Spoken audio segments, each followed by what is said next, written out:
Escuché las palabras de mi suegra como si fueran dagas que atravesaran el aire tibio de aquella tarde de octubre. Esa mujer le lavó el cerebro a mi hijo, dijo con ese tono de desprecio que ya conocía tan bien, sin saber que yo estaba detrás de la puerta del comedor, sosteniendo una charola con tazas de café que temblaban entre mis manos. Mi corazón se detuvo.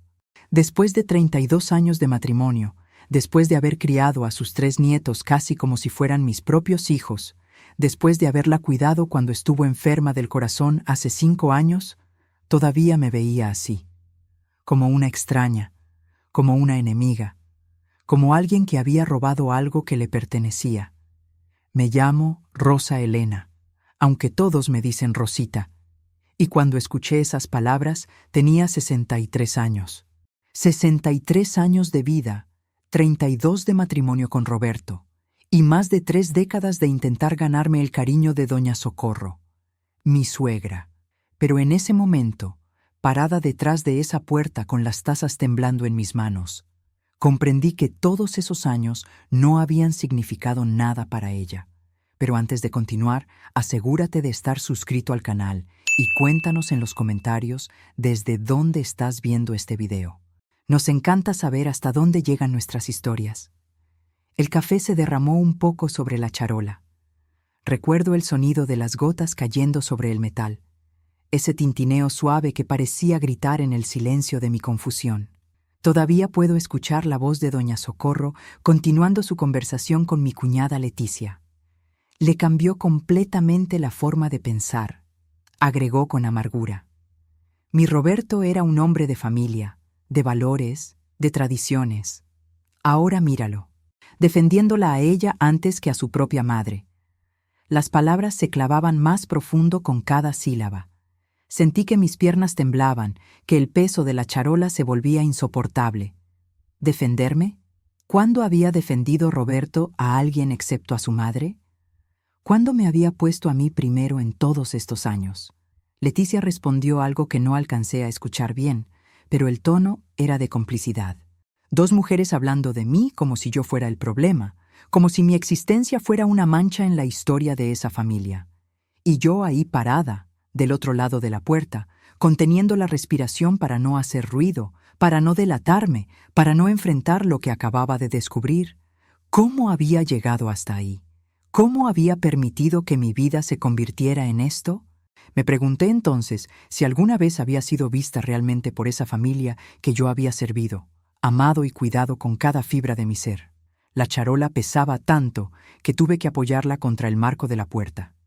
El café seguía derramándose en pequeñas gotas que manchaban mi delantal blanco, ese mismo delantal que había usado por años para cocinar las comidas favoritas de doña Socorro, para limpiar su casa cuando ella no podía, para cuidarla como si fuera mi propia madre. Recuerdo que en ese momento el refrigerador de la cocina hizo ese ruido que siempre hacía, ese zumbido grave que se escuchaba cuando el motor se encendía. Un sonido tan familiar que normalmente ni siquiera lo notaba, pero en ese instante de silencio doloroso sonaba ensordecedor. Todo sonaba ensordecedor. Los latidos de mi corazón, mi respiración entrecortada, las voces al otro lado de la puerta. Es que no entiendo cómo pudo cambiar tanto, continuó doña Socorro. Su voz temblaba, pero no de tristeza. Era rabia, rabia pura. Antes él me consultaba todo, y ahora si le digo algo sobre cómo educan a los niños, me dice que no me meta. ¿Yo? ¿Meterme? Si soy su madre, si tengo más experiencia que esa mujer que ni siquiera sabe cocinar bien. Esa última frase me golpeó con una fuerza inesperada. Ni siquiera sabía cocinar bien. Pues mira, pensé con amargura mientras sentía lágrimas calientes empezar a formarse en mis ojos. Qué extraño que tu hijo nunca se haya quejado de mi comida en 32 años. Qué extraño que tus nietos siempre repitieran plato cuando yo cocinaba. Qué extraño que cada cumpleaños, cada Navidad, cada celebración, fuera yo quien pasaba horas y horas en la cocina preparando todo lo que a ti te gustaba. Leticia rió. Fue una risa corta, cómplice, hiriente. Es que tú lo malcriaste, mamá, dijo con ese tono que usaba cuando quería hacérsela comprensiva. Los hombres necesitan mano dura desde chiquitos. Si no, luego las esposas los manejan como quieren. ¿Manejar? ¿Yo manejaba a Roberto? Si apenas si podía pedirle que me ayudara con algo sin que pusiera cara de fastidio. Si cada vez que necesitaba hablar con él sobre algo importante, tenía que esperar el momento perfecto, cuando no estuviera cansado, cuando no estuviera de mal humor, cuando no estuviera pensando en el trabajo o en los pendientes de su madre. La charola resbaló un poco entre mis manos sudorosas. El sonido del metal moviéndose me hizo contener la respiración, aterrada de que me escucharan. Pero las voces del otro lado continuaron sin interrupción. Estaban tan absortas en su conversación, tan enfocadas en descuartizar mi reputación, que ni siquiera notaron el ruido. Y lo peor, agregó doña Socorro, y pude escuchar cómo su voz se quebraba ahora sí con algo que sonaba a dolor genuino. Lo peor es que siento que perdí a mi hijo. Mi Roberto, mi niño, el hijo que yo crié con tanto esfuerzo después de que su padre nos abandonó. Ahí estaba. Siempre volvíamos a lo mismo. Al abandono del señor Gustavo cuando Roberto tenía apenas 12 años. A la historia de doña Socorro como madre sufrida que sacó adelante a sus hijos sola. Una historia real, dolorosa, que merecía respeto, pero que se había convertido en el escudo perfecto para justificar todo, para mantener a Roberto atado, para hacerme sentir siempre como una intrusa que había llegado a romper ese vínculo sagrado entre madre e hijo. ¿Y lo que vino después? Nunca lo imaginé, porque entonces escuché algo que me heló la sangre, la voz de Leticia, más baja ahora, casi un susurro conspiratorio. ¿Ya le dijiste lo que descubriste del dinero? Hubo un silencio tan pesado que pude sentirlo en el pecho como una piedra. El zumbido del refrigerador se apagó en ese momento, y por un segundo todo quedó en una quietud absoluta. No, respondió doña Socorro finalmente. No le he dicho nada todavía. Quiero estar segura primero. Pero mamá, si tú misma viste los estados de cuenta, si ahí está clarísimo que... Shh, la cortó doña Socorro bruscamente. No aquí, no ahora. Luego hablamos de eso. ¿Dinero? ¿Qué dinero? ¿Estados de cuenta? Mi mente empezó a dar vueltas tratando de entender. Roberto manejaba nuestras finanzas. Siempre lo había hecho. Yo nunca me había metido en eso porque él decía que era su responsabilidad como hombre de la casa, y pues yo había aceptado. Como acepté tantas otras cosas a lo largo de estos años. Sentí que el piso se movía bajo mis pies. Las tazas tintinearon en la charola nuevamente, y esta vez el sonido fue más fuerte, demasiado fuerte. Las voces se callaron de golpe. ¿Escuchaste eso?, preguntó Leticia. Mi corazón latía tan fuerte que estaba segura de que lo escucharían. Mis manos temblaban incontrolablemente. El café continuaba derramándose, manchando no solo la charola, sino también mis zapatos, el piso de la cocina. «Ha de ser el gato», respondió doña Socorro después de un momento. «Anda, sírveme más café. Se me está enfriando este». Me moví entonces, rápido, sigilosa como nunca pensé que podría ser. Dejé la charola sobre la mesa de la cocina con tanto cuidado que casi no hizo ruido. Mis manos todavía temblaban mientras quitaba las tazas, mientras secaba el café derramado con un trapo que ya no sé ni de dónde saqué. Todo mi cuerpo funcionaba en automático, guiado por años y años de evitar conflictos, de mantener la paz, de no hacer olas. Me quedé ahí parada junto a la estufa, mirando la charola vacía, las manchas de café en mi delantal, y sentí algo que no había sentido en mucho tiempo. No era solo tristeza, no era solo dolor, era rabia. Rabia pura y ardiente que empezaba a crecer en mi pecho como un fuego que había estado contenido por décadas. Todavía puedo escuchar el sonido de mis propias lágrimas cayendo sobre el metal de la charola, pequeñas gotas saladas que se mezclaban con las gotas de café. El llanto silencioso de una mujer que acababa de entender que había vivido 32 años tratando de ganar una batalla que nunca tuvo oportunidad de ganar. Pero eso no era nada comparado con lo que estaba por descubrir, porque en ese momento entró Roberto a la cocina, alto, con esa camisa azul que yo le había planchado esa misma mañana, con el cabello ya completamente blanco y esa barriga que había crecido con los años. Mi esposo, el padre de mis hijos, el hombre con quien había compartido más de la mitad de mi vida. ¿Qué haces aquí parada?, me preguntó con ese tono de impaciencia que usaba cada vez más seguido. Mi mamá está esperando su café. Lo miré realmente. ¿Cuánto tiempo había pasado desde la última vez que nos habíamos mirado de verdad a los ojos? ¿Cuándo fue la última vez que él me preguntó cómo estaba yo, qué necesitaba yo, qué sentía yo? Se enfrió. Dije con una voz que no reconocí como mía. Sonaba hueca, vacía. Voy a hacer más. Él suspiró, uno de esos suspiros largos y cansados que significaban que yo había fallado de nuevo en algo. Apúrate, pues. Sabes que a mi mamá no le gusta esperar. Se fue. Simplemente se fue. Ni siquiera notó mis ojos rojos. Ni siquiera notó las manchas de café en mi delantal. Ni siquiera notó que su esposa de 32 años estaba ahí parada, rompiéndose en pedazos. Puse agua a calentar. El sonido del gas encendiéndose. El clic del encendedor. El pequeño rugido de las llamas lamiendo el fondo de la cafetera. Sonidos tan cotidianos, tan mundanos, tan parte de mi rutina diaria que normalmente los hacía sin pensar. Pero ese día cada sonido parecía amplificado. Cada acción parecía tener un peso que antes no tenía. Mientras esperaba que hirviera el agua, mi mente no dejaba de darle vueltas a esas palabras. ¿Ya le dijiste lo que descubriste del dinero? ¿Qué había descubierto doña Socorro? ¿Y por qué Leticia sabía y yo no? Recuerdo que miré por la ventana de la cocina. Afuera, en el pequeño jardín que yo misma había sembrado y cuidado por años, las bugambilias que había plantado cuando nos mudamos a esa casa estaban floreciendo. Moradas, brillantes, hermosas. Las había plantado cuando todavía tenía esperanza de que esta casa se sintiera como un hogar. Cuando todavía creía que con el tiempo, con paciencia, con amor, podría ganarme un lugar en el corazón de mi suegra. Cuando todavía pensaba que Roberto y yo envejeceríamos juntos, tomados de la mano, apoyándonos el uno al otro. ¡Qué ingenua había sido! El agua comenzó a hervir. El silbido de la cafetera me sacó de mis pensamientos. Preparé el café con movimientos mecánicos, medí el azúcar como a doña Socorro le gustaba.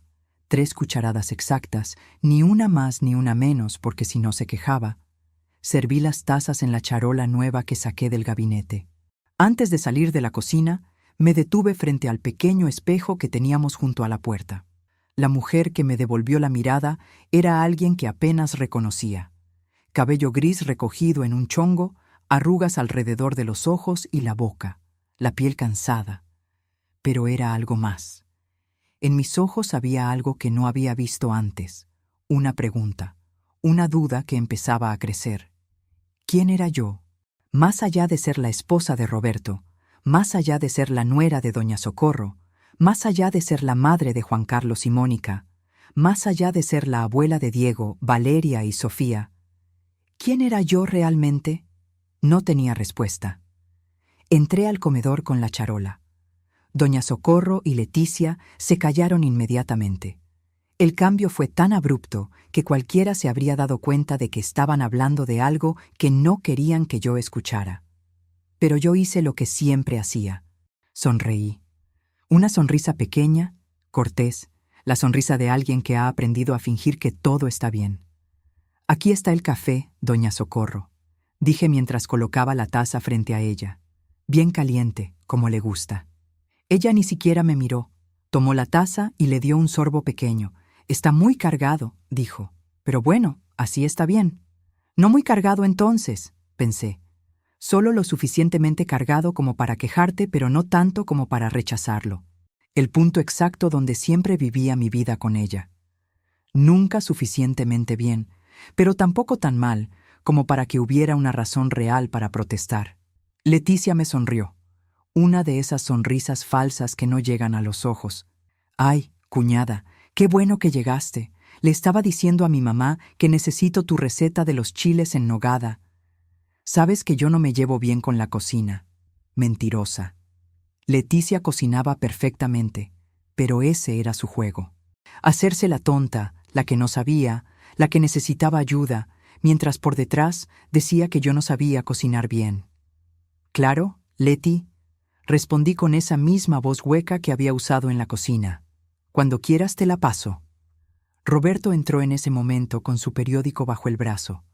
Se sentó en su lugar de siempre, en la cabecera de la mesa, sin decir nada. Ni buenos días, ni un gracias por el café que yo acababa de traer, ni un ¿cómo estás? Nada, solo silencio. Si hubiera sabido en ese momento lo que sé ahora, pero no sabía. Todavía estaba en ese estado de shock, de confusión, tratando de procesar lo que había escuchado, tratando de decidir qué hacer con esa información. ¿Debía confrontarlos? ¿Debía preguntarles qué habían querido decir? ¿O debía hacer lo que siempre había hecho y guardar silencio, tragar el dolor y continuar como si nada hubiera pasado? Me senté en mi lugar. El lugar que había ocupado en esa mesa por tantos años que ya había una pequeña marca en el mantel donde siempre ponía mi taza. Una marca que nadie más notaba, pero que yo conocía perfectamente. Como conocía cada detalle de esa casa, cada rincón que había limpiado 1000 veces, cada mueble que había sacudido, cada plato que había lavado. El silencio en la mesa era espeso. Solo se escuchaba el sonido de las cucharitas revolviendo el café, el crujir del periódico cuando Roberto pasaba las páginas, el tic-tac del reloj de pared que había sido regalo de doña Socorro cuando nos mudamos a esa casa. «Roberto», dijo doña Socorro de repente, y su voz tenía ese tono que yo conocía tan bien. El tono que usaba cuando quería algo. «Necesito que me acompañes al banco mañana. Tengo que revisar unos pendientes». Roberto no levantó la vista del periódico. «Mañana no puedo, mamá. Tengo junta en la oficina. Pero es importante. El jueves, entonces. Necesito ir mañana». Roberto suspiró, cerró el periódico y finalmente miró a su madre. «¿Qué es tan urgente que no puede esperar 2 días?» Doña Socorro lanzó una mirada rápida hacia mí. Fue solo un segundo, pero lo vi. Ese intercambio de mirada entre ella y Leticia, ese entendimiento silencioso. «Son cosas de papeles», respondió finalmente. «De cuentas. Nada que te tenga que preocupar ahorita». Y entonces las piezas comenzaron a encajar. Los papeles, las cuentas, los estados de cuenta que había mencionado Leticia. ¿De qué banco estaban hablando? ¿De la cuenta de ahorros que Roberto y yo compartíamos? ¿O había algo más, algo que yo no sabía? «¿Necesitas ayuda con algo, mamá?», pregunté. Mi voz salió más firme de lo que esperaba. «Yo puedo acompañarte si Roberto no puede». El silencio que siguió fue incómodo. Doña Socorro me miró como si hubiera dicho algo completamente inapropiado. «No», dijo cortante, «esto es algo entre Roberto y yo, asuntos de familia, como si yo no fuera parte de la familia después de 32 años. Roberto carraspeó, claramente incómodo. «Rosita solo quiere ayudar, mamá». «Ya sé que quiere ayudar, pero hay cosas que son entre tú y yo nada más». Me mordí la lengua. Literalmente sentí el sabor metálico de la sangre cuando mis dientes presionaron demasiado fuerte. Pero no dije nada. ¿Qué podía decir? Ya había quedado claro cuál era mi lugar en esa familia. Leticia se levantó de repente. «Ay, miren la hora. Ya me tengo que ir. Los niños salen temprano hoy de la escuela». Se despidió de su madre con un beso. Le dio una palmada en el hombro a Roberto, y a mí solo me dedicó un «Nos vemos, cuñada», sin siquiera voltear a verme. Cuando se fue, el silencio regresó, más pesado, más denso. «Voy a calentar la comida», dije poniéndome de pie. No porque tuviera hambre, no porque fuera hora de comer, sino porque necesitaba salir de ahí, necesitaba estar sola, necesitaba pensar. En la cocina, apoyé mis manos sobre el fregadero y cerré los ojos. Las lágrimas que había estado conteniendo finalmente comenzaron a caer, silenciosas, amargas. Lágrimas de rabia y frustración y dolor y cansancio. Tantos años de cansancio acumulado. Nunca olvidaré ese momento, porque todo cambió para siempre, porque fue en ese momento, parada frente al fregadero con las manos mojadas y el corazón roto, cuando tomé una decisión. No sabía todavía qué iba a hacer exactamente. No tenía un plan, pero supe, con una claridad que me asustó, que no podía seguir así, que algo tenía que cambiar, que yo tenía que cambiar. Abrí el grifo y dejé que el agua corriera. El sonido del agua cayendo, ese murmullo constante, siempre me había calmado, desde niña. Recuerdo que mi madre me encontraba a veces sentada en el baño de nuestra casa en Guanajuato, solo escuchando el agua correr, y me preguntaba qué hacía ahí. Pienso, mamá, le decía, el agua me ayuda a pensar. Si mi madre estuviera viva, ¿qué me diría ahora? Ella que había sido tan fuerte, tan segura de sí misma. Ella que nunca dejó que mi padre o nadie la hiciera sentir menos. ¿Qué consejo me daría? Pero mi madre había muerto hacía ya 15 años, y yo estaba sola para navegar esto. Sola en una casa llena de gente, pero más sola que nunca. Escuché pasos detrás de mí. Era Roberto. ¿Estás bien?, preguntó, y por un momento, solo un momento, pensé que tal vez sí se había dado cuenta, que tal vez sí había visto mis lágrimas, mi dolor. Sí, mentí. Solo estoy cansada. Ah, silencio. Oye, ¿puedes planchar mi camisa blanca? La necesito para mañana. Y así, sin más, se fue. Ni siquiera esperó mi respuesta. Simplemente asumió que yo lo haría, porque siempre lo hacía. Siempre había estado ahí para planchar sus camisas, preparar su comida, mantener su casa, cuidar a su madre, criar a sus hijos. Pero, ¿cuándo había estado él ahí para mí? Cerré el grifo. El silencio que quedó después del agua se sintió ensordecedor. Me sequé las manos en el delantal. Me quité el delantal manchado de café y me quedé ahí parada en medio de la cocina, mirando alrededor. Cada detalle de esa cocina contaba una historia. La estufa donde había cocinado miles de comidas. El refrigerador lleno con las comidas favoritas de todos excepto las mías. Las ollas que había heredado de doña Socorro, porque mi nuera debe usar mis ollas para que cocine como yo le enseñé. Incluso los colores de las paredes, ese amarillo pálido que no me gustaba pero que doña Socorro había insistido que era el color perfecto para una cocina, eran evidencia de una vida vivida según las preferencias de otros. ¿Dónde estaba yo en todo esto? Lo que vino después en las siguientes semanas me demostró que a veces, cuando creemos que ya tocamos fondo, el piso puede seguir hundiéndose. Esa misma noche, cuando Roberto ya estaba dormido, y digo cuando estaba dormido porque hacía meses que ya ni siquiera compartíamos el mismo horario para dormir, él se quedaba viendo televisión hasta tarde y yo me iba a la cama temprano, agotada. Me quedé despierta mirando el techo. La luz de la luna entraba por la ventana, dibujando sombras en las paredes.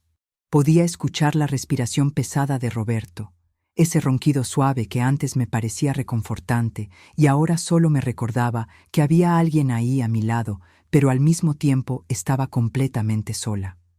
Me levanté con cuidado de no hacer ruido. Mis pies descalzos tocaron el piso frío de mosaico.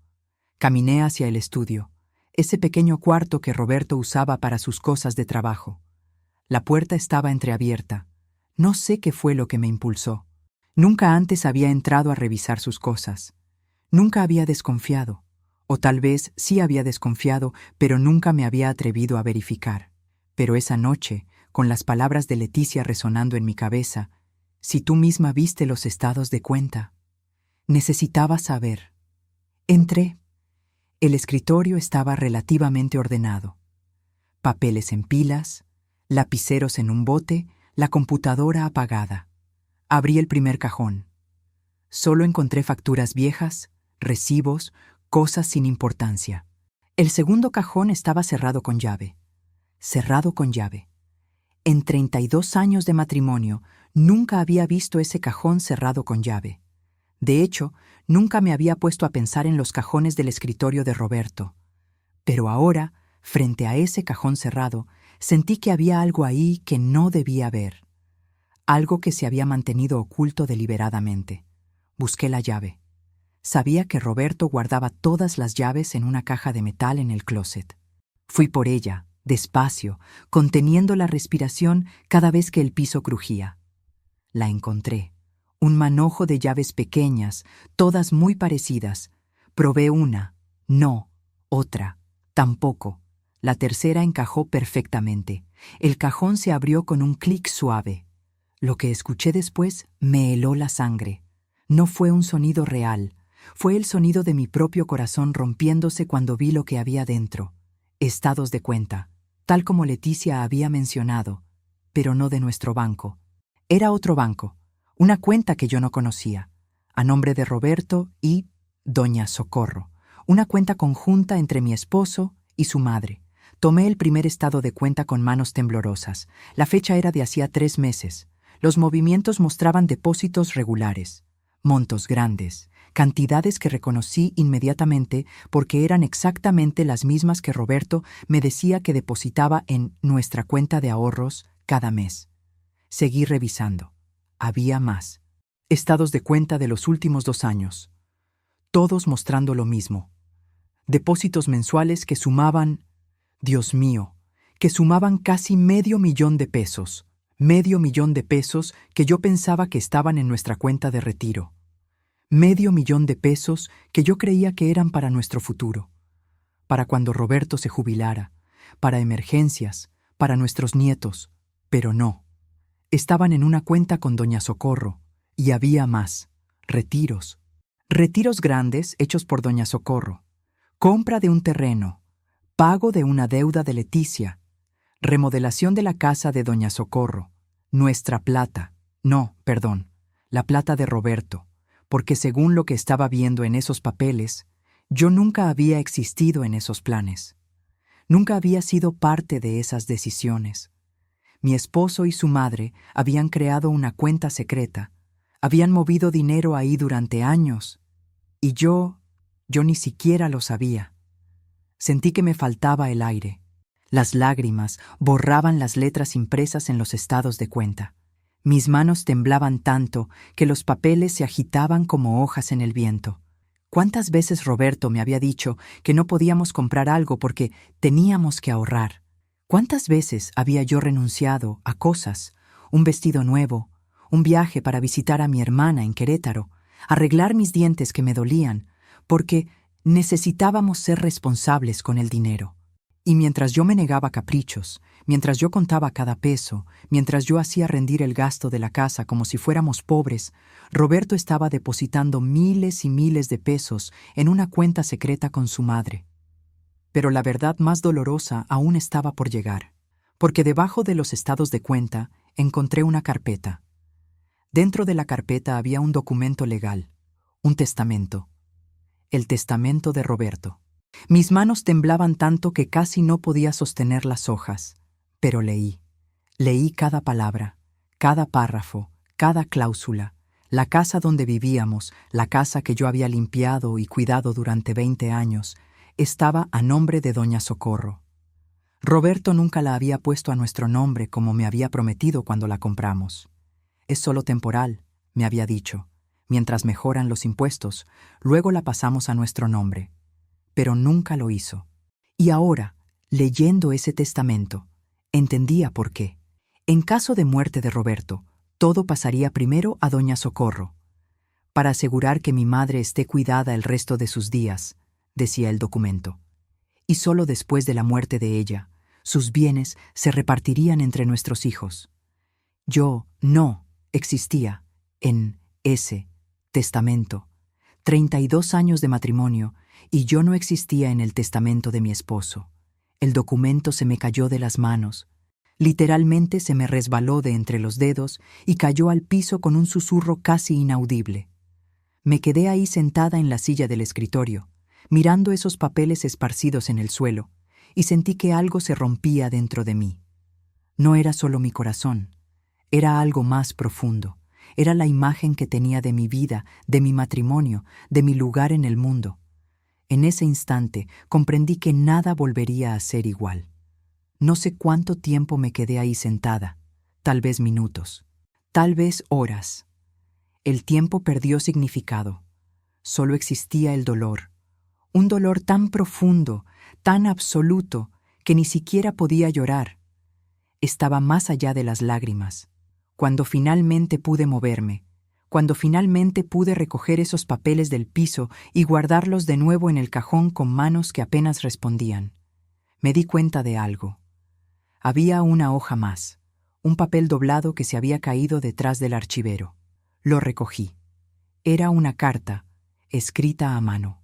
La letra de Roberto. «Mamá», comenzaba, y mientras leía, cada palabra era como un clavo que se enterraba más y más profundo. «Mamá, sé que has tenido dudas sobre Rosa Elena. Sé que nunca has sentido que ella fuera suficientemente buena para mí. Y a veces, en secreto, yo también lo he pensado. No es como tú, mamá. No tiene tu fuerza, tu carácter. Es demasiado blanda, demasiado callada. Pero es la madre de mis hijos y por eso me quedo. Quiero que sepas que siempre vas a ser la mujer más importante en mi vida. Tú me criaste sola, me sacaste adelante cuando papá nos abandonó. Te lo debo todo. Por eso he tomado las medidas necesarias para asegurar que siempre estés cuidada. La casa está a tu nombre. La cuenta de ahorros es conjunta. Y cuando yo ya no esté, todo lo que he construido será para ti primero, porque así debe ser. Rosa Elena no lo entiende, pero no necesita entenderlo. Solo necesita hacer lo que ha hecho siempre, cuidar la casa y estar ahí para los niños. No espero más de ella porque no puede dar más. Te quiero, mamá. Siempre serás mi prioridad. Roberto, la carta no tenía fecha, pero el papel estaba amarillento, viejo, años. Esta carta tenía años, y cuando pensé que ya no podía doler más, me desplomé. Ahí mismo, en el piso del estudio, abrazando esa carta contra mi pecho, finalmente dejé salir todo. Lloré como no había llorado en décadas. Sollozos profundos que salían desde un lugar en mi alma que ni siquiera sabía que existía. Lloré por los años perdidos, por la confianza traicionada, por el amor que había dado y nunca había sido correspondido, por la mujer que había sido y la mujer en la que me había convertido. Lloré hasta que no quedaron más lágrimas, hasta que mi cuerpo solo producía sonidos secos, entrecortados, hasta que me dolía el pecho de tanto sollozar. No sé cómo regresé a la cama esa noche. No recuerdo haber guardado todo, haber cerrado el cajón, haber regresado las llaves a su lugar. Mi cuerpo funcionó en automático mientras mi mente estaba completamente destrozada. Me acosté junto a Roberto. Él seguía roncando suavemente, completamente ajeno a que el mundo de su esposa acababa de derrumbarse. Lo miré en la oscuridad. Su perfil familiar, las canas en su cabello, las arrugas alrededor de sus ojos. El hombre con quien había compartido mi vida, y me di cuenta de que nunca lo había conocido realmente. O tal vez él nunca había permitido que lo conociera. Tal vez siempre había habido esta versión secreta de Roberto. El Roberto que escribía cartas a su madre llamándome blanda y callada. El Roberto que nunca me consideró suficientemente buena. El Roberto que se quedaba conmigo por obligación, no por amor. El amanecer llegó sin que yo hubiera dormido ni un minuto. Escuché a los pájaros comenzar su canto.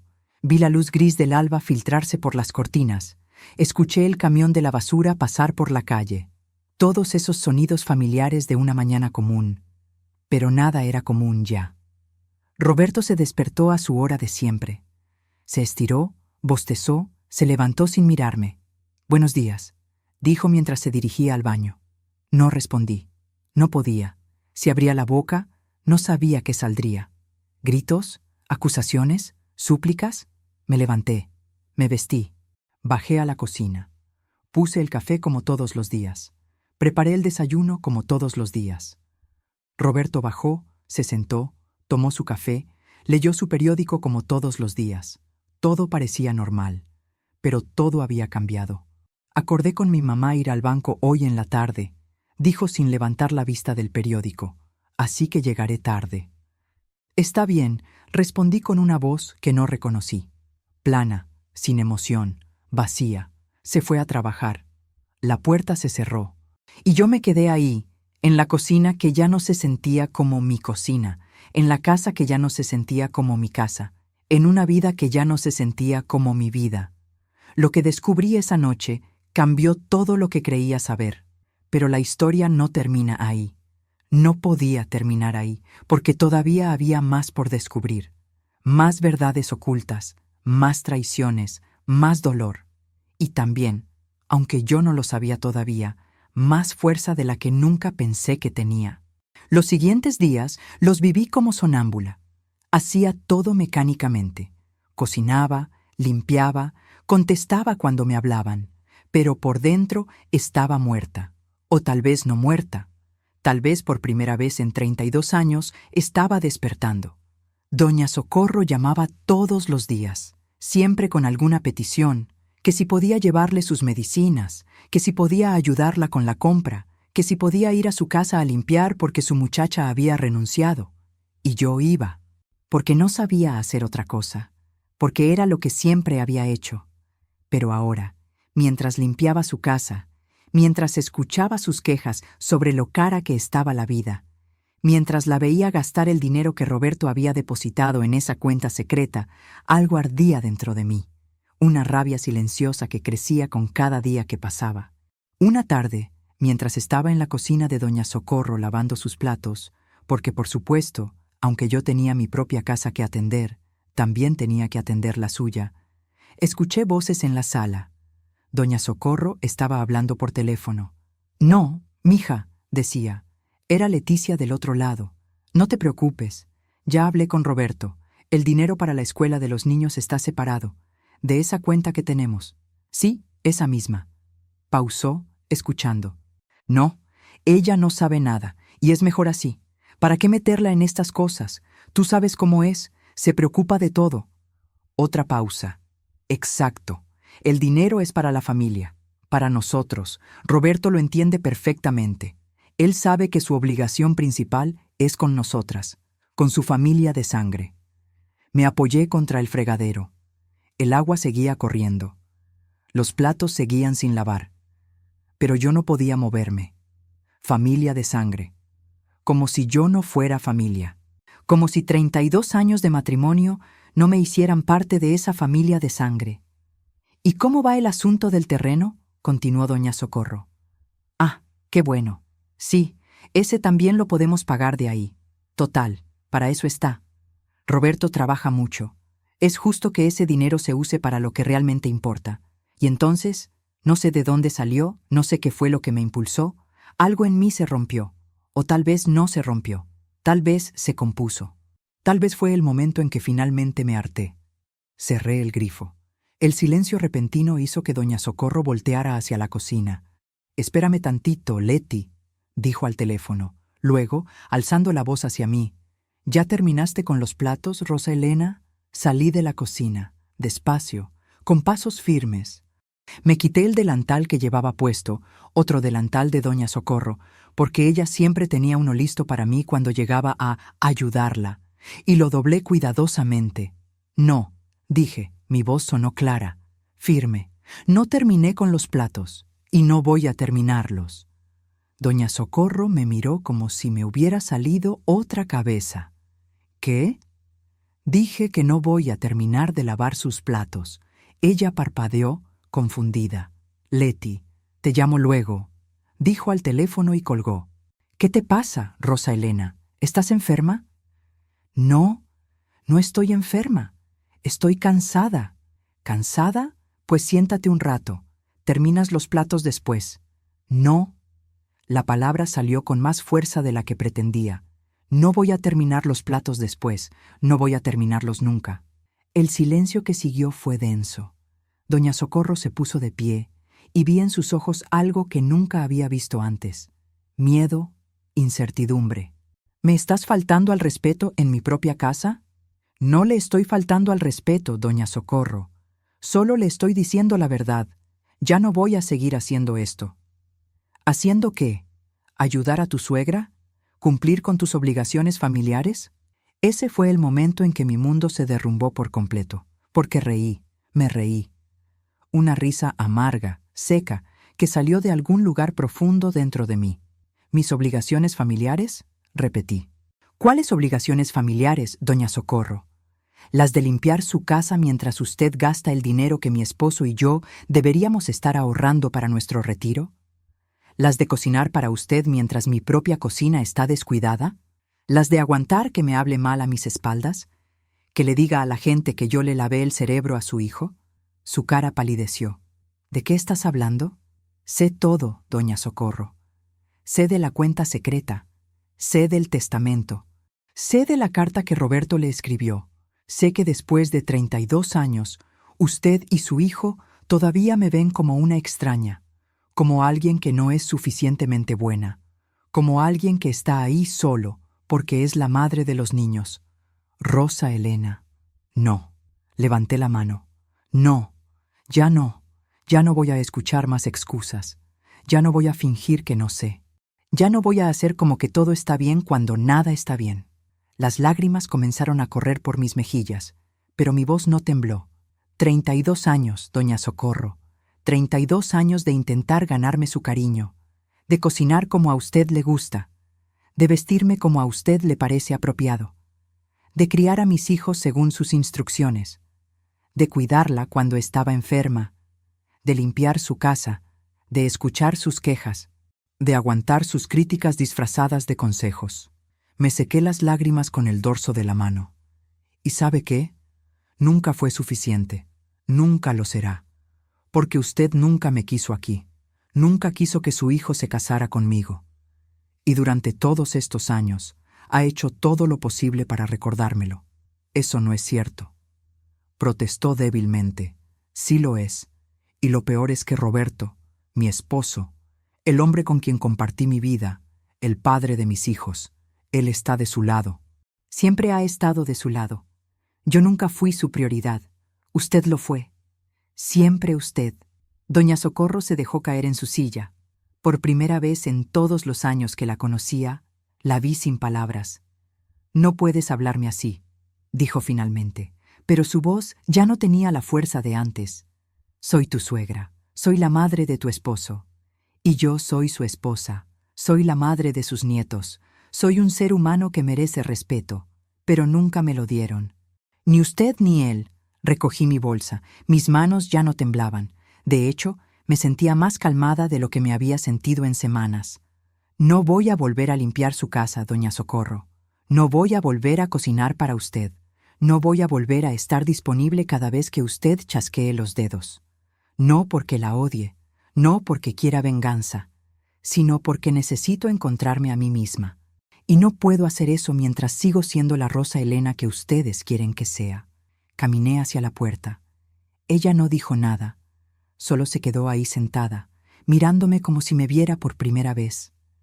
Antes de salir, me volteé una última vez. ¿Sabe qué es lo más triste de todo esto, doña Socorro? Que yo realmente la quise. De verdad intenté amarla como a una madre, porque mi madre murió hace años y pensé que tal vez usted podría llenar ese vacío.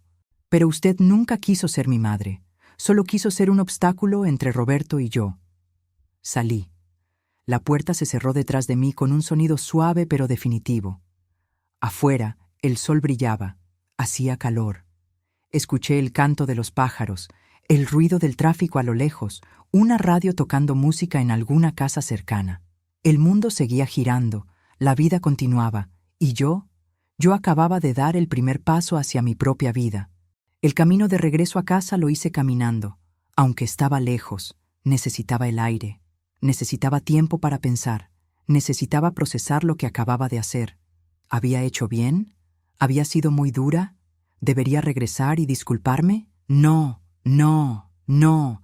Por primera vez en 32 años había dicho mi verdad, había defendido mi dignidad, había puesto límites y se sintió liberador, aterrador también, porque sabía lo que venía.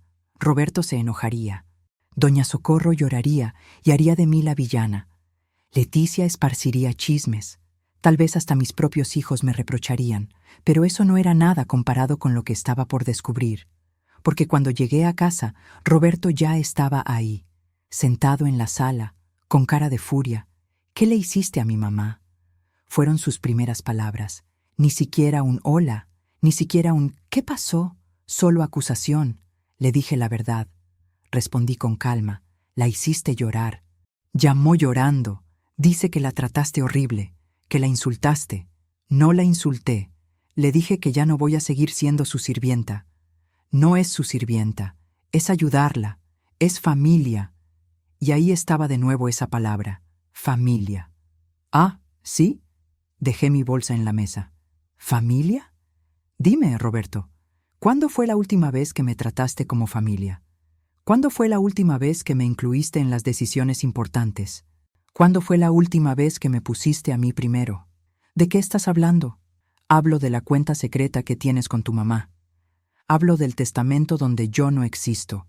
Hablo de la carta donde le dices que nunca fui suficientemente buena para ti. El color desapareció de su cara. ¿Cómo sabes? ¿Cómo sé? Porque busqué, porque finalmente abrí los ojos y busqué. Y encontré todo, Roberto, todo. Se sentó pesadamente. Sus manos temblaban. Rosita. No. Mi voz era firme. No me digas, Rosita, con ese tono. No me hables como si yo fuera la que está haciendo algo malo. Tú eres el que me mintió durante años. Tú eres el que hizo una cuenta secreta. Tú eres el que me excluyó de tu testamento. Tú eres el que le escribió a su mamá diciéndole que yo no era suficiente. Esa carta fue hace años. Yo estaba enojado. No lo decía en serio. ¿No lo decías en serio? Entonces, ¿por qué la guardaste? ¿Por qué la cuenta sigue existiendo? ¿Por qué el testamento nunca cambió? ¿Por qué durante todos estos años me dejaste creer que teníamos ahorros juntos cuando en realidad el dinero estaba con tu mamá? No tenía respuesta. Se quedó ahí sentado, con la cabeza entre las manos. Pensé que estaba haciendo lo correcto, dijo finalmente. Mi mamá, ella nos crió sola. Papá nos abandonó. Yo soy todo lo que ella tiene. ¿Y yo? ¿Qué soy? ¿Qué he sido durante 32 años? Levantó la vista. Sus ojos estaban rojos. Eres mi esposa, la madre de mis hijos, pero no tu prioridad. Nunca lo fui. Silencio. Un silencio largo, pesado, lleno de todas las palabras que nunca nos habíamos dicho, de todas las verdades que habíamos evitado, de todos los problemas que habíamos escondido debajo de la alfombra de una vida aparentemente normal. Jamás sospeché que detrás de todo aquello, ¿qué quieres que haga?, preguntó finalmente. Su voz sonaba cansada, derrotada. Quiero que me digas la verdad, toda la verdad. ¿Por qué la cuenta con tu mamá? ¿Por qué el testamento? ¿Por qué la mentira? Suspiró. Un suspiro largo y profundo. Y entonces empezó a hablar. Cuando nos casamos, comenzó. Mi mamá no estaba de acuerdo. Decía que eras muy joven, que no sabías lo que era la vida, que yo merecía algo mejor. Cada palabra era una puñalada, pero no interrumpí. Necesitaba escuchar. Yo la ignoré. Me casé contigo porque te amaba, o al menos pensé que era amor. Tal vez era solo, no sé, rebeldía, ganas de formar mi propia familia, de ser mi propio hombre. Hizo una pausa. Pero después, cuando nacieron los niños, cuando las cosas se pusieron difíciles con el dinero, con el trabajo, con todo, mi mamá siempre estuvo ahí. Ella nos prestaba dinero, nos ayudaba con los niños, nos daba consejos, y poco a poco empezó a hacerme ver que tal vez ella tenía razón, que tal vez tú no eras suficientemente fuerte para lo que venía. No eras suficientemente fuerte, repetí. ¿O no era suficientemente obediente? ¿No era suficientemente callada? ¿No era suficientemente invisible? No respondió. La cuenta continuó después de un momento. La abrimos cuando murió mi abuela. Mi mamá heredó algo de dinero y quería ponerlo en un lugar seguro. Me pidió que fuera cuenta conjunta para que yo pudiera ayudarla a manejarlo. Y yo acepté. Después, cuando empezamos a poner nuestros ahorros ahí, no sé. Se volvió más fácil así. Mamá manejaba todo. Yo solo depositaba y ella se encargaba del resto. ¿Y nunca pensaste en decirme? Pensé que no necesitabas saberlo. Pensé que te preocuparías. Pensaste que yo no tenía derecho a saber qué pasaba con el dinero de nuestro matrimonio. Bajó la cabeza. ¿Y el testamento? Dije. Explícame el testamento. Fue idea de mamá. Dijo que era la forma correcta de hacer las cosas, que ella debía estar protegida primero porque era mayor, porque estaba sola, y yo estuve de acuerdo. Pensé que tú estarías bien, que los niños te cuidarían, que no necesitaba ser considerada en la repartición de los bienes de mi propio esposo. Las lágrimas comenzaban a correr por su cara ahora. Lo siento, Rosita. De verdad lo siento. No me di cuenta no entendí cómo te haría sentir. Lo miré. Este hombre con quien había compartido mi vida, el padre de mis hijos, el hombre que me había prometido amor y lealtad 32 años atrás frente a un altar, ¿lo amaba todavía? No lo sabía. Tal vez una parte de mí siempre lo amaría. Pero otra parte, la parte que había estado dormida durante todos estos años, la parte que finalmente estaba despertando, esa parte sabía que el amor no era suficiente. En ese silencio comprendí una verdad demoledora. El amor no es suficiente cuando no hay respeto, no es suficiente cuando no hay honestidad. No es suficiente cuando una de las partes está siempre subordinada, siempre en segundo lugar, siempre esperando migajas de atención y consideración. ¿Y ahora qué?, preguntó. ¿Qué va a pasar con nosotros? Era una buena pregunta. Una pregunta que yo también me había estado haciendo. No lo sé, respondí honestamente. No sé si puedo perdonarte. No sé si puedo seguir en este matrimonio. No sé ni siquiera quién soy yo fuera de ser tu esposa y la nuera de tu madre. Me levanté. Necesitaba moverme, necesitaba aire. Voy a salir, dije. Necesito pensar. ¿A dónde vas? No lo sé.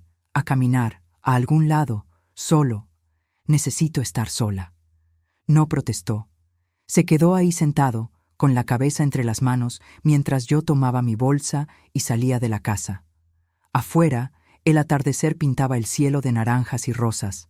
Hermoso. Irónico que el mundo pudiera ser tan hermoso mientras mi vida se desmoronaba. Caminé sin rumbo. Mis pies me llevaron al parque que estaba a unas cuadras de la casa. El mismo parque donde había llevado a Juan Carlos y Mónica cuando eran pequeños. El mismo parque donde los había empujado en los columpios, donde les había enseñado a andar en bicicleta, donde habíamos pasado tantas tardes felices. Me senté en una banca. El parque estaba casi vacío. Solo una mamá joven con su niña pequeña en el área de juegos. Las risas de la niña llenaban el aire. Risas inocentes, felices, despreocupadas. ¿Había sido yo así alguna vez? ¿Había reído así? ¿Había sido feliz sin reservas, sin preocupaciones, sin ese peso constante en el pecho? Saqué mi teléfono. Tenía mensajes. Uno de Juan Carlos. Mamá, ¿qué le hiciste a la abuela? Está muy molesta. Uno de Mónica. Mami, necesitamos hablar. La abuela me llamó llorando. Por supuesto que doña Socorro ya había llamado a mis hijos. Por supuesto que ya había empezado a esparcir su versión de los hechos. Por supuesto que yo sería la villana de la historia. Pero ya no me importaba, o tal vez sí me importaba, pero no lo suficiente como para retractarme, no lo suficiente como para regresar y disculparme por haber defendido mi dignidad. Mi teléfono sonó. Era Mónica. ¿Sí?, contesté. Mamá, ¿qué pasó? La abuela está destrozada. Tu abuela está bien, Mónica. Solo está enojada porque le puse límites. Pero mamá, dice que la trataste horrible, que le dijiste cosas feas. Le dije la verdad. Hay una diferencia. Silencio del otro lado. Mamá, tú no eres así. Tú siempre has sido tan paciente con la abuela. Quizás ese fue el problema, Mónica. Quizás fui demasiado paciente durante demasiado tiempo. No entiendo qué está pasando. Lo sé, mi amor. Y siento que te haya tocado estar en medio de esto. Pero hay cosas que tu padre y tu abuela hicieron. Cosas que no están bien. Y ya no puedo seguir fingiendo que todo está bien cuando no lo está. ¿De qué cosas hablas?, les decía. Les contaba a mis hijos sobre la cuenta secreta, sobre el testamento, sobre la carta. Los metía en medio de este desastre. Habla con tu padre, dije finalmente. Pregúntale a él. Yo Yo necesito tiempo para pensar. Mamá, ¿estás bien? Esa pregunta, esa simple pregunta. ¿Cuándo fue la última vez que alguien me preguntó si estaba bien? ¿Cuándo fue la última vez que alguien se preocupó por cómo me sentía yo? Las lágrimas volvieron. No, dije con la voz quebrada. No estoy bien, Mónica. No he estado bien en mucho tiempo, pero voy a estarlo. Solo, dame tiempo. ¿Dónde estás? Voy para allá. No, no vengas. Solo necesito estar sola un rato. Estoy en el parque. Estoy bien. Solo necesito pensar. Nos quedamos en silencio por un momento. Podía escuchar su respiración del otro lado. Podía sentir su preocupación, su confusión. Te amo, mamá, dijo finalmente. Yo también te amo, mi vida, mucho, colgué. El sol se había puesto ya. El parque estaba envuelto en esa luz azulada del crepúsculo. La mamá joven y su niña se habían ido. Yo estaba sola. Pero el destino todavía tenía guardada una lección más para mí. Porque en ese momento, mientras estaba ahí sentada en la banca del parque, sintiendo que mi mundo se había derrumbado completamente, mi teléfono sonó de nuevo. Era un número desconocido. Sí, contesté, sin ganas realmente de hablar con nadie. Rosa Elena era una voz de mujer, mayor, familiar, pero que no podía ubicar. Sí, soy yo. ¿Quién habla? Soy Marta, Marta Guzmán. ¿Te acuerdas de mí? Marta. Marta Guzmán. El nombre me tomó un momento procesarlo. Luego lo recordé. Marta había sido mi mejor amiga en la secundaria. Habíamos sido inseparables hasta que yo me casé con Roberto y ella se fue a vivir a Monterrey. Marta. Dios mío, ¿cuántos años han pasado? Demasiados, amiga. Demasiados. Reí. Una risa pequeña, pero genuina. ¿Cómo conseguiste mi número? Tu hermana me lo dio. La vi hace unos días en Querétaro y le pedí tu contacto. Espero que no te moleste que te llame así de repente. No, no, para nada. Me da mucho gusto escucharte. ¿Cómo estás? Y así, en ese parque oscuro, hablé con mi vieja amiga. Me contó de su vida, de sus hijos, de su divorcio hace 10 años, de cómo había sido difícil pero necesario, de cómo ahora vivía sola pero feliz. ¿Y tú, Rosa Elena? ¿Cómo estás? ¿Cómo te ha tratado la vida? Y no sé por qué. Tal vez porque era alguien de mi pasado, alguien que me había conocido antes de ser la esposa de Roberto, la nuera de doña Socorro, la madre de Juan Carlos y Mónica. Pero le conté todo. Le conté de la cuenta secreta, del testamento, de la carta, de la confrontación con doña Socorro. Me escuchó sin interrumpir. Y cuando terminé, cuando mi voz finalmente se quebró del todo, dijo algo que cambió todo. Rosa Elena, ¿sabes qué me acuerdo de ti? Me acuerdo de una niña valiente, una niña que no le tenía miedo a nada, que defendía a sus amigas, que soñaba con viajar por el mundo, con ser escritora, con tener su propia vida. Lloré, porque había olvidado a esa niña. Había olvidado que alguna vez tuve sueños, que alguna vez fui alguien más que solo la esposa de, la madre de, la nuera de. ¿Qué me pasó, Marta? Pregunté entre sollozos. ¿En qué momento me perdí? No te perdiste, amiga. Solo te pusiste en pausa. Pero todavía estás ahí. Esa Rosa Elena valiente todavía está ahí. Solo tienes que encontrarla de nuevo. Hablamos por casi 2 horas. Me contó cómo había sido su proceso de divorcio. Cómo al principio había tenido miedo. Cómo su familia la había juzgado. Cómo había habido noches de llorar hasta quedarse sin lágrimas. Pero también cómo, poco a poco, había encontrado su camino. Cómo había vuelto a la universidad a terminar su carrera. Cómo ahora trabajaba en algo que amaba. Cómo había aprendido a estar sola sin sentirse sola. No te estoy diciendo que te divorcies, aclaró. Esa decisión solo tú la puedes tomar. Pero sí te digo que tienes opciones, que tu vida no tiene que ser así si tú no quieres, que tienes derecho a ser feliz, a ser tú misma. Cuando colgamos, el parque estaba completamente oscuro. Las luces de la calle se habían encendido. Escuché el sonido de los grillos, del viento moviendo las hojas de los árboles, de la ciudad viviendo a mi alrededor. Me levanté de la banca. Mis piernas estaban entumecidas de haber estado sentada tanto tiempo.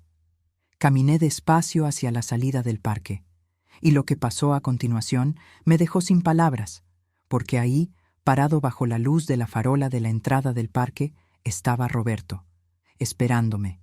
Me detuve. No sabía si acercarme o dar media vuelta. «Mónica me dijo que estabas aquí», dijo cuando me vio.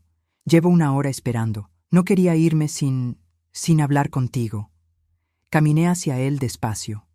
A la luz de la farola pude ver que había estado llorando. Sus ojos estaban rojos, su cara hinchada. «Rosita», comenzó, y su voz se quebró. «Rosita, lo siento tanto. No me había dado cuenta de cuánto daño te he hecho, de cuánto te he ignorado, de cuánto he priorizado a mi mamá sobre ti. No dije nada, solo lo miré.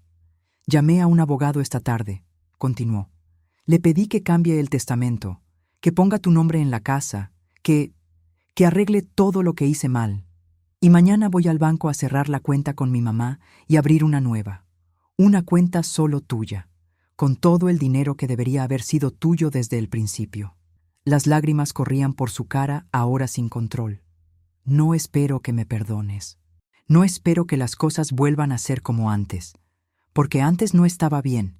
Yo no estaba bien. No te trataba bien.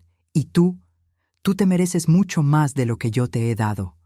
Se acercó un paso más. «Pero si me das una oportunidad, solo una oportunidad, voy a pasar el resto de mi vida intentando compensar estos 32 años. Voy a ir a terapia. Voy a poner límites con mi mamá. Voy a ser el esposo que debí haber sido desde el principio». Sus siguientes palabras quedaron grabadas en mi alma para siempre. «Porque te amo, Rosita. No de la forma en que te he demostrado. No de la forma en que te mereces, pero te amo. Y no quiero perderte. No quiero pasar el resto de mi vida sabiendo que tuve la oportunidad de hacerlo bien y la desperdicié». Me quedé ahí parada, mirándolo. Este hombre que había sido mi compañero de vida, que me había fallado tantas veces, pero que ahora, finalmente, parecía entender. ¿Era suficiente? ¿Podían las palabras compensar los años de dolor? ¿Podía un testamento cambiado borrar la traición de la cuenta secreta? ¿Podía una promesa de terapia sanar las heridas de décadas de ser invisible? No lo sabía. «No sé si puedo perdonarte, Roberto», dije finalmente. Mi voz sonaba cansada. «No sé si puedo confiar en ti de nuevo. No sé ni siquiera si quiero intentarlo». Asintió, aceptando mis palabras. Pero continué y vi un destello de esperanza en sus ojos. «Pero no voy a tomar esa decisión hoy. No voy a tomar esa decisión cuando estoy enojada y herida y confundida. Voy a tomarme tiempo. Voy a pensar y voy a decidir qué es lo mejor para mí. No para ti, no para tu mamá, no para los niños, para mí. ¿Está bien?», dijo. «Tómate todo el tiempo que necesites. Todo. Voy a ir a casa de mi hermana en Querétaro por unos días», dije. La decisión se formó en mi mente al mismo tiempo que las palabras salían de mi boca. «Necesito distancia, necesito espacio». «¿Cuándo te vas?» «Mañana, en el primer autobús. Te llevo a la central». «No, puedo ir sola». «Rosita». «No, Roberto. Necesito hacer esto sola. Necesito aprender a ser sola.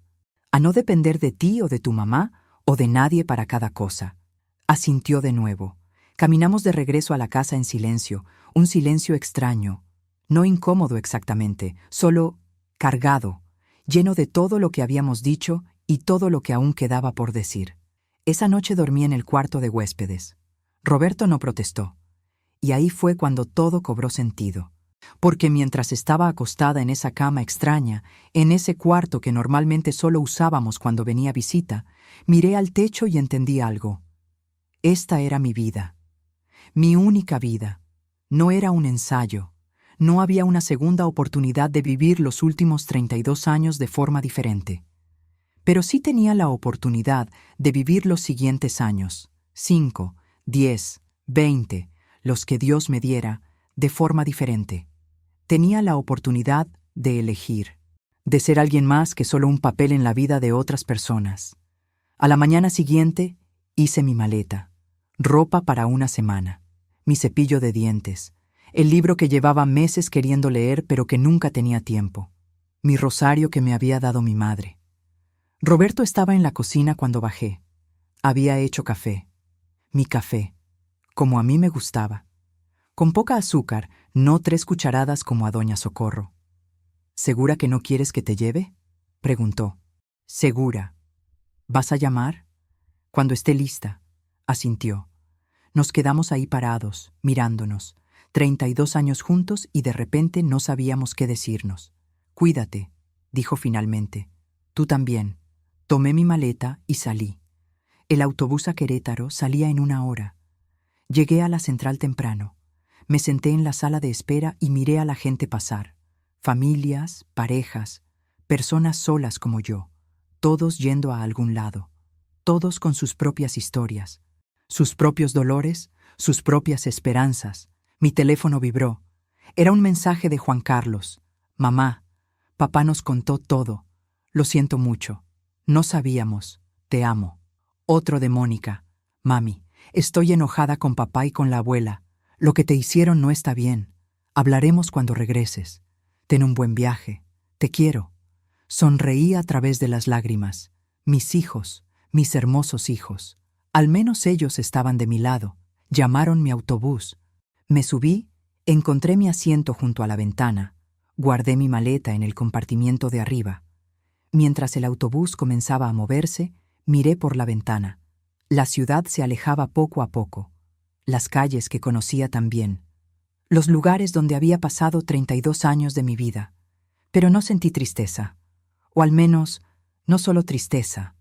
Sentí algo más. Algo que tardé un momento en identificar. Era esperanza. Todavía me duele recordar lo que escuché después. Porque durante ese viaje a Querétaro, mientras el paisaje cambiaba afuera de la ventana, mientras dejaba atrás la ciudad y nos adentrábamos en el campo, mi mente no podía dejar de repetir todo lo que había pasado. Las palabras de doña Socorro, la carta de Roberto, los estados de cuenta, el testamento. Pero también recordaba otras cosas, buenos momentos, porque no todo había sido malo. Había habido amor alguna vez. Risas, momentos felices con mis hijos, navidades, cumpleaños, pequeñas victorias y alegrías. ¿Era posible separar lo bueno de lo malo? ¿Era posible honrar los momentos felices mientras también reconocía el dolor? ¿O todo quedaba manchado por la traición y el engaño? No tenía respuestas, solo preguntas, muchas preguntas. Mi hermana Guadalupe me estaba esperando en la central de Querétaro. Cuando me vio, corrió hacia mí y me abrazó fuerte, y en ese abrazo, finalmente, me permití derrumbarme completamente. Ya, hermanita, me decía mientras yo sollozaba en su hombro. Ya, aquí estás a salvo. Me llevó a su casa, una casa pequeña pero llena de luz, tan diferente de la casa donde yo vivía, siempre un poco oscura porque doña Socorro había escogido cortinas gruesas que bloqueaban el sol. Te preparé el cuarto de atrás, dijo Guadalupe, el que da al jardín, para que tengas tu espacio. Esa noche, después de una cena ligera que apenas probé, me senté en el pequeño patio de su casa. El cielo estaba lleno de estrellas. ¿Cuándo fue la última vez que había mirado las estrellas? ¿Cuándo fue la última vez que me había tomado un momento solo para estar? Guadalupe salió con 2 tazas de té de manzanilla. ¿Quieres hablar?, preguntó mientras se sentaba a mi lado, y le conté todo. Le conté cosas que no le había contado ni a Marta. Cosas que había guardado dentro de mí por años y años. No solo sobre Roberto y doña Socorro, sino sobre mí, sobre cómo me había perdido, sobre cómo había dejado de soñar, sobre cómo había dejado de ser yo misma. Ella me escuchó sin juzgar, sin dar consejos no solicitados. Solo escuchó. ¿Sabes qué te voy a decir?, dijo cuando terminé. Que estoy orgullosa de ti. La miré sorprendida. ¿Orgullosa? ¿De qué? De que finalmente te defendiste, de que pusiste límites, de que dijiste basta. Eso requiere mucha valentía, Rosa Elena, mucha. No me siento valiente, me siento asustada, me siento perdida. Es normal. Has vivido de cierta forma por 32 años. Cambiar da miedo, pero el miedo no significa que estés haciendo algo malo. A veces significa que estás haciendo algo importante. Esas palabras resonaron en mí. El miedo no significa que estés haciendo algo malo. A veces significa que estás haciendo algo importante. Los siguientes días, en casa de Guadalupe, fueron extraños, liberadores, pero también desorientadores. Porque no tenía que hacer nada, no tenía que cocinar para nadie, excepto para mí misma si quería. No tenía que limpiar, no tenía que estar pendiente del teléfono esperando que doña Socorro llamara con alguna petición. Al principio, no sabía qué hacer con todo ese tiempo. Me sentaba en el patio y solo estaba, miraba los pájaros, escuchaba el viento, leía mi libro. Cosas simples que había olvidado cómo hacer. Guadalupe trabajaba durante el día, así que estaba sola muchas horas, y en esa soledad empecé a encontrarme de nuevo, empecé a escribir, solo pensamientos al principio, cosas que necesitaba sacar de mi cabeza y poner en papel, pero después se convirtió en algo más, en historias, en memorias, en reflexiones sobre mi vida, sobre quién había sido y quién quería ser. Lo que estaba a punto de descubrir cambiaría mi vida para siempre. Porque una tarde, mientras caminaba por el centro de Querétaro, algo que hacía frecuentemente ahora, solo caminar sin rumbo, descubriendo las calles y plazas de la ciudad, pasé frente a un pequeño letrero que decía Centro de Apoyo para Mujeres. Me detuve, miré el letrero. Antes hubiera seguido caminando. Antes hubiera pensado que esos lugares no eran para mí, que yo no necesitaba ayuda, que podía resolverlo sola. Pero ya no era la misma mujer de antes. Entré. Una mujer joven me recibió con una sonrisa cálida. Bienvenida. ¿En qué podemos ayudarte?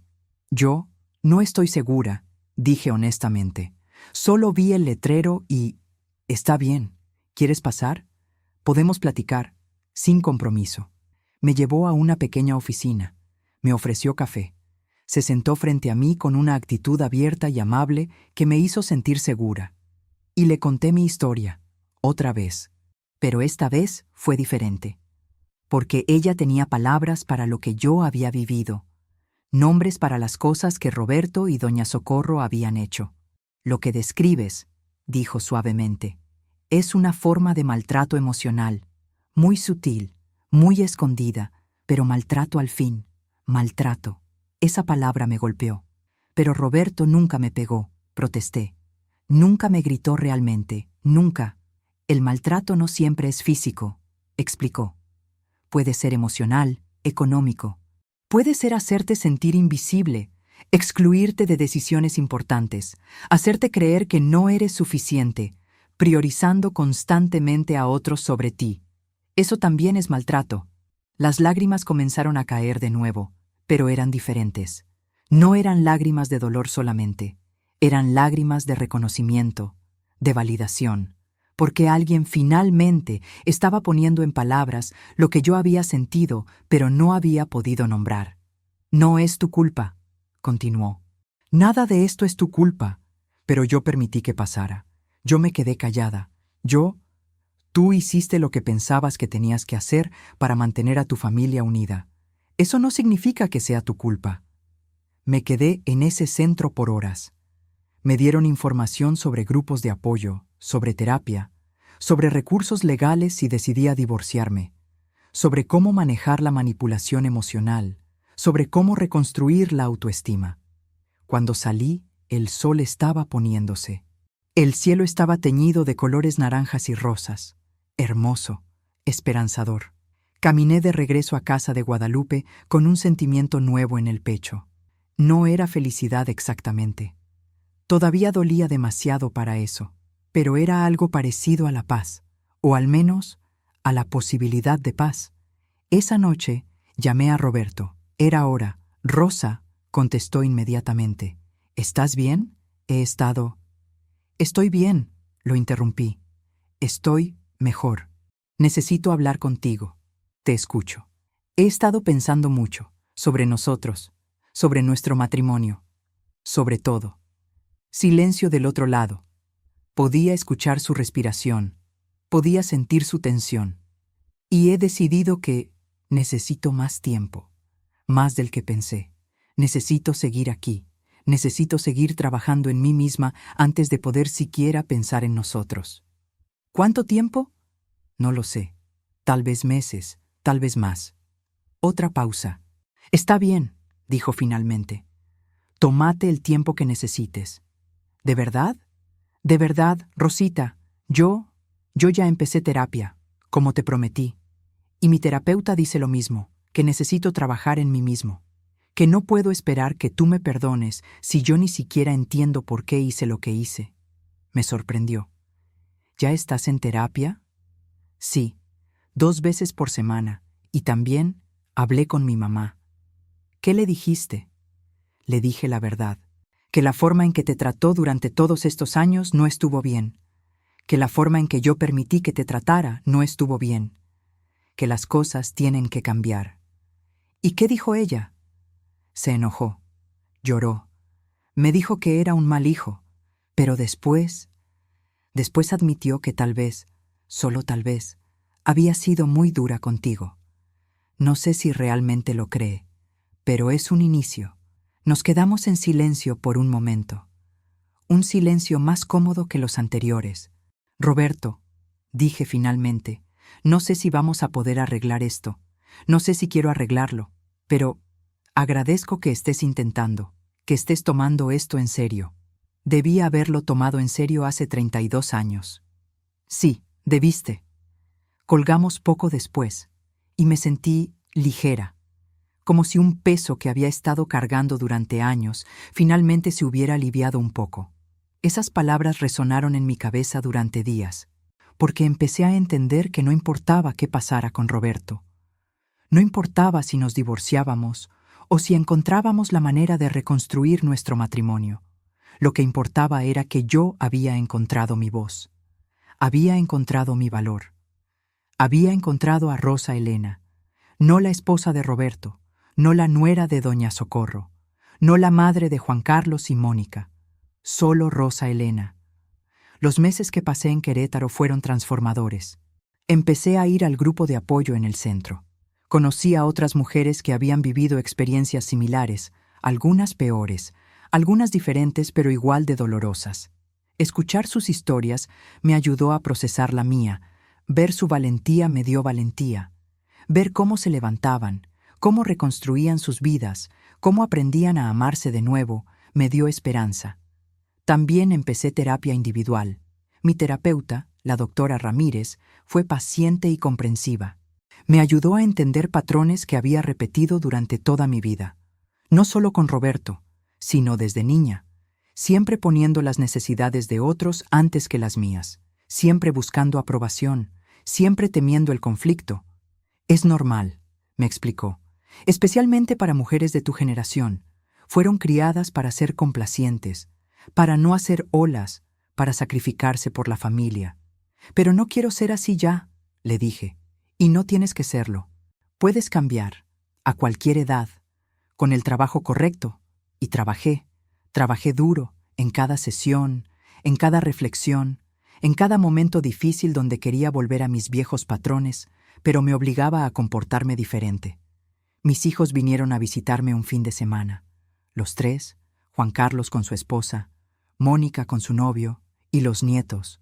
Fue hermoso y también doloroso, porque querían respuestas, querían saber qué iba a pasar, si sus padres se iban a divorciar, si la familia se iba a desintegrar.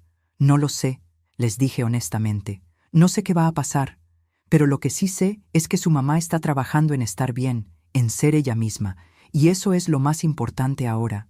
Mónica lloró. Nunca supimos, mamá, nunca supimos cuánto estabas sufriendo.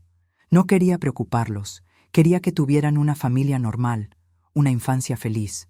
Y la tuvimos, dijo Juan Carlos, pero a costa de tu felicidad. Y eso no está bien. Los abracé fuerte a ambos, mis bebés, que ya no eran bebés, que ahora eran adultos con sus propias vidas. pero que seguían siendo mis hijos, y que me amaban. ¿Y la abuela?, preguntó Mónica tímidamente. ¿Qué con ella? Está muy arrepentida. Dice que quiere hablar contigo. Lo dudaba, pero no dije nada. Tal vez algún día, dije simplemente, cuando yo esté lista. También Roberto vino a visitarme. Una vez, manejó las 3 horas desde la ciudad hasta Querétaro, solo para verme durante 2 horas. Nos sentamos en un café. Tomamos nuestro café en silencio al principio. Luego empezamos a hablar, realmente hablar, no sobre cosas superficiales, sino sobre lo que habíamos sentido, sobre lo que habíamos perdido, sobre lo que tal vez podríamos encontrar de nuevo. He estado pensando mucho, dijo, sobre por qué hice lo que hice, sobre por qué siempre puse a mi mamá primero. Y creo que nunca realmente dejé de ser el niño de 12 años cuyo padre lo abandonó. El niño que sentía que tenía que proteger a su mamá de todo, que tenía que compensarle por el abandono de mi papá.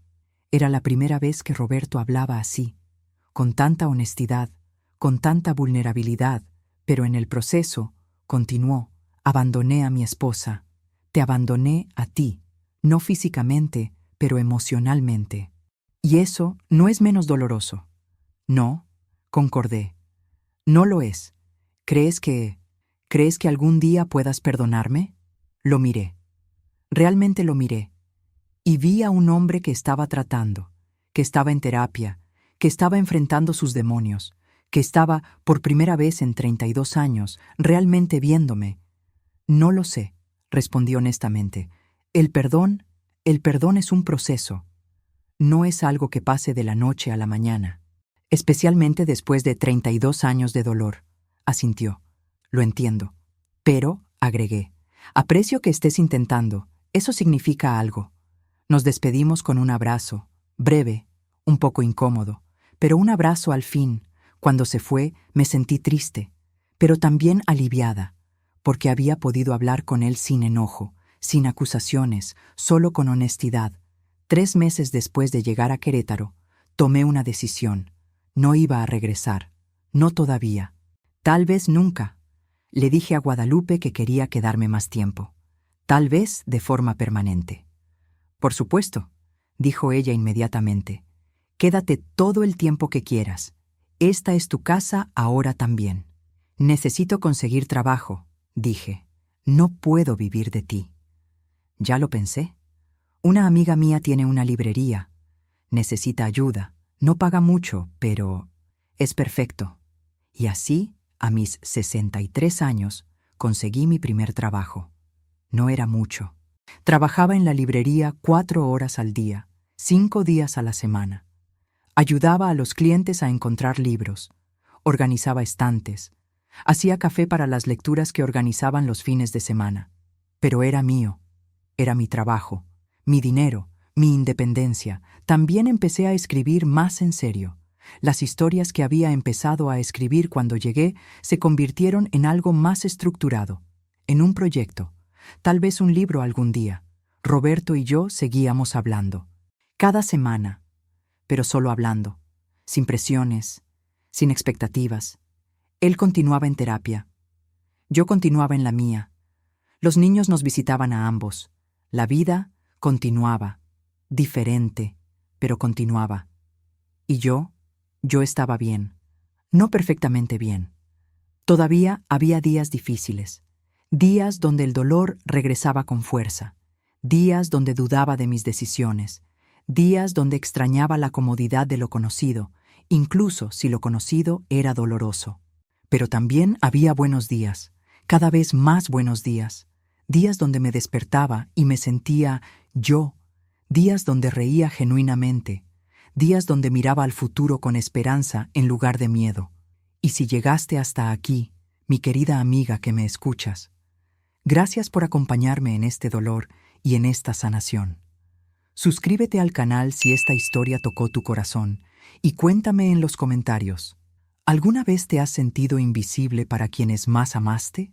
Este es nuestro espacio seguro, donde lo que vivimos en silencio por fin encuentra voz. Me llamo Rosa Elena Gutiérrez Morales.